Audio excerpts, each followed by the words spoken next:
এরকম টুকরো টুকরো কয়েকটা গাছের ডাল আমি কুড়িয়ে পেয়েছিলাম, আর তখনই মাথায় এসেছিল যে এগুলো দিয়ে কিছু একটা বানালে কেমন হয়।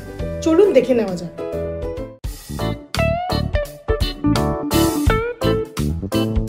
নমস্কার, আমার চ্যানেলে আপনাদের সবাইকে স্বাগত। Welcome to my channel.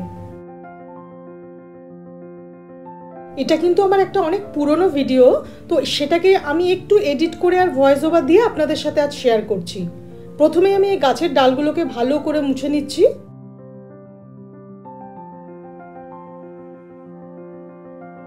এখানে আমি কিছুটা হোয়াইট কালার নিয়ে নিয়েছি আর কয়েকটা ব্রাশ নিয়ে নিয়েছি।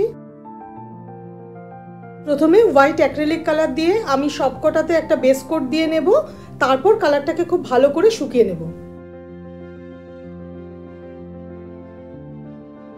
দেখুন কালারটা কিন্তু শুকিয়ে গেছে। হোয়াইট আর ব্রাউন কালার মিশিয়ে এখানে আমি একটা কালার তৈরি করেছি এবং সেই কালারটাকে আমি এখানে অ্যাপ্লাই করছি। আপনারা কিন্তু আপনাদের পছন্দ মতো যে কোনো কালারই ইউজ করতে পারেন। এখানে আমি আমার পছন্দ মতো কালার আর ডিজাইনগুলো চুজ করেছি। আপনারা আপনাদের পছন্দ মতো কালার আর ডিজাইন চুজ করে নেবেন। এখানে আমি একটাতেই কালার করে দেখিয়েছি, বাকিগুলো কিন্তু অফলাইন করেছিলাম, সেগুলো কিন্তু অবশ্যই আমি দেখাবো পরে। কালারটা শুকিয়ে যাওয়ার পরে এখানে সেলোটেপ দিয়ে আমি কয়েকটা ভাগ করে নিচ্ছি, তারপর সেখানে আমি একটু কালার দিয়ে নেব।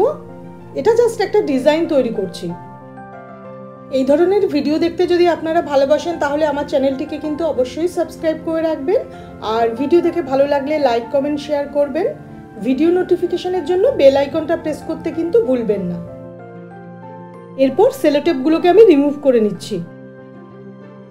এখানে আমি একটা ব্ল্যাক কালারের পার্মানেন্ট মার্কার নিয়ে নিয়েছি এবং সেটা দিয়ে কিছু সিম্পল ডিজাইন তৈরি করছি। অ্যাকচুয়ালি আমি দেখছিলাম যে মার্কার দিয়ে এই কাজটা হয় কিনা। এই ভিডিওটা অনেক পুরনো ভিডিও, তো তখন আমার এতটাও আইডিয়া ছিল না। পরে আমার মনে হয়েছে যে কাজটাকে আরেকটু ডিটেলসে দেখালে হয়তো বুঝতে সুবিধা হতো, এই জন্য আমি যতটা পেরেছি ভয়েস ওভার দিয়ে বোঝানোর চেষ্টা করেছি। দেখুন বাকিগুলোও কিন্তু হয়ে গেছে, আর এগুলো আমি অ্যাক্রিলিক কালার দিয়ে করেছিলাম। আমি সিম্পল ডিজাইনটাই আপনাদের সাথে শেয়ার করেছিলাম, বাকি দুটো আমি অফলাইন করেছি। পার্মানেন্ট মার্কারের ওপরও কিন্তু ভার্নিশ অনেক সময় ছড়িয়ে যায়, তো সেই জন্য আমি আর রিস্ক নিয়ে ওটাতে ভার্নিশ করিনি। বাকিগুলোতে ভার্নিশ করে সেটাকে ভালো করে শুকিয়ে নিয়েছি। এরপর নিজেদের পছন্দ মতো এগুলোকে ডিসপ্লে করলেই হলো। মাটির কলসির ভিতর রাখলেও কিন্তু এগুলোকে খুব সুন্দর লাগবে। আবার নতুন একটা ভিডিওতে আপনাদের সাথে দেখা হবে। নমস্কার, ভালো থাকবেন।